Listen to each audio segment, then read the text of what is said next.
Some guy emailed me today. He says, "Where'd you get that shirt? I love your shirt." Oh my God, I don't know why everybody's so fascinated with this weird looking shirt. It's kind of strange, actually.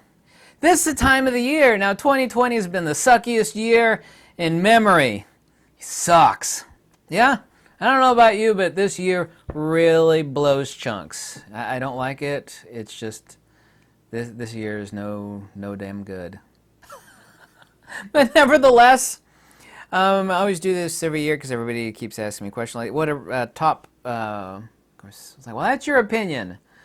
Then we say, what are the top recommended cameras for 2020? I mean, the holidays are coming up. The holidays are going to be miserable for me. They always are kind of miserable for me, but maybe you're going to have a good holiday and you want to actually have information that's not sponsored and not brought to you by a shill or not brought to you by somebody that has affiliate links and someone not selling anything to you. Best camera for best camera for 2020. My conclusion is the XT4. I sold off my XT3, but hold on a second, I'm actually going to get to the XT3. The only reason I sold off the XT3 is because I've got, what have I got, 7 Fujifilm cameras. Just had too many, and so I sold it off to a friend. And he's greatly enjoying my former XT3.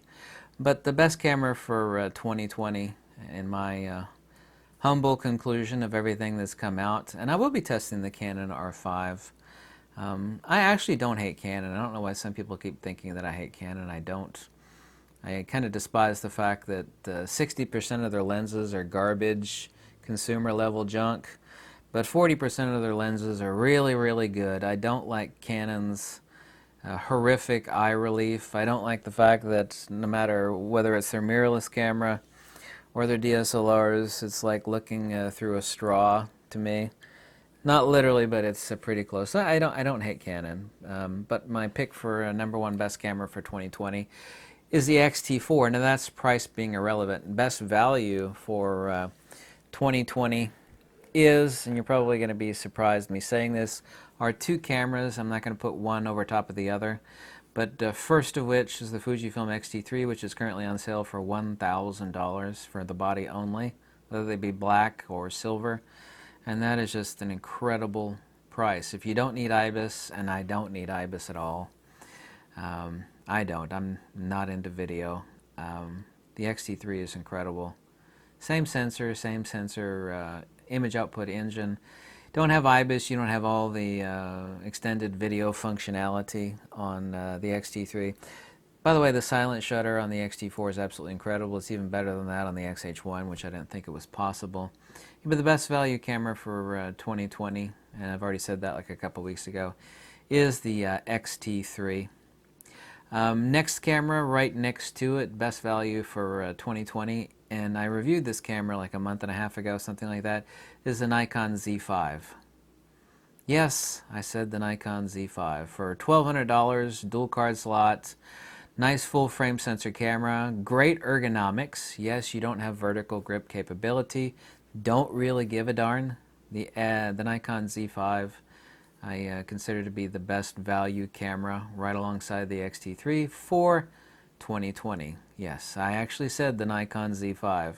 Everybody all of a sudden recently thinks that because I gave the Nikon Z6 Mark II hell. I said it's a fine camera. Oh, I got so much hate off of that video, but I said it's just not a great camera, and the Nikon Z6 Mark II is not a great camera. It's got dual card slots, vertical grip capability, dual processors, quite a few little improvements, but it's still quite miserable in several areas, and it's not worth it. But the Nikon Z5 is, undeniably so. Even though this is not a camera that came out, I should have brought it here. I have it in my back room back there. My favorite camera of all time, whether it be film or digital, and currently it's on sale for $3,500, is the Fujifilm GFX 50R. Absolutely love that camera. That camera is very much so future-proof. What the heck does future-proof mean when it comes to electronics and technology, huh? It's not like my 123-year-old Singer sewing machine over here, which still going strong, made in 1897. That's real future proof. But for electronics, just like the Nikon D4, D4S, are future proof. That camera was made a long time ago. It still sells hot and heavy. Everybody wants to get their hands on that old, ancient Nikon D4. The GFX cameras, but specifically my favorite GFX, yes, I even love it better than my GFX 100, is the Fujifilm GFX 50R for $3,500, medium format. Yeah, it's like, well, do you really need 102 megapixels? If you can't completely fall in love with 51 megapixels in medium format from the GFX 50R, then nothing is going to do it for you. 102 megapixels isn't going to do it for you either. I know about all the improvements and all the, the IBIS and faster autofocus, the GFX 100, because I have that camera also. I'm a huge medium format, I'm a lover of medium format, always have been, film or digital.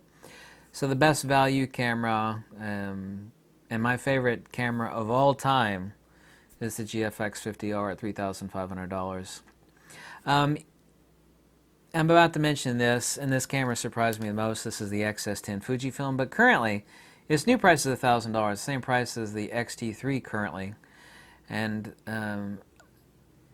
actually, I can't recall, there's some lenses that have surprised me in the past couple of years, but I can't recall a camera that surprised me as much as the XS10. The ergos are incredible. It has IBIS, has a flippy screen, with the 18 to 135, or my favorite zoom lens for everyday use, the 16 to 80. I've said that this is the best do-it-all / travel camera that I've ever had my hands on, period, and I actually mean that. And the XS10, what this basically is an XT40. It's not called the XT40, but this is the XT40. So Fujifilm wants to call it the XS10, that's fine. But at $1,000, I mean, yes, this does have IBIS. Yes, it has some other, like the fully articulating screen for video usage. It does have some things over that. It doesn't have a dual card slot, of course, over that of the Fujifilm X-T3. But the X-T3, well, since it's the exact same price as this XS10 is currently, you could do a lot more with the X-T3. It is a more robust camera with the capability of a vertical grip and dual card slot. The X-T3 is a better value because it's on sale for $500 off at $1,000. So let's rehash that again. My pick for the best camera of 2020, and this has been like the worst year ever. I think most of us will agree 2020 really blows, and that is the Fujifilm X-T4. Best value cameras for 2020, X-T3, undeniably so, but also too the Nikon Z5. One hell of a fine camera for $1,200. Great camera, full frame sensor camera, nothing to scoff about. Focus peaking is nowhere near as good as Fujifilm, so what? Give them a pass. Does have dual card slots. Nice. For $1,200, that's a fine camera. I'm not a Nikon hater, I'm not. I got so much flack recently for the Nikon Z6 Mark II, but I was honest in that review. I don't say things to make people happy. I give honest, logical reviews on the cameras and lenses, so.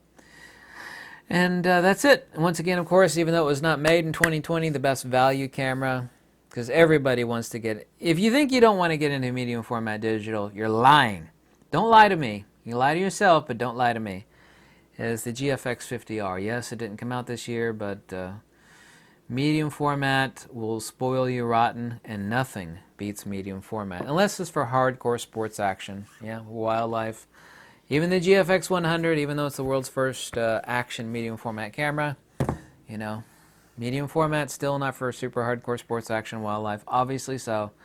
But I don't give a damn. And the GFX 50R is not that fast. Don't care. Still my favorite digital camera of all time.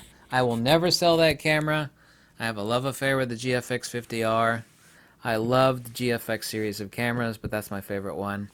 Anyway, thank you so much for watching. I hope you like these videos. I don't sell anything. I don't have any affiliate links.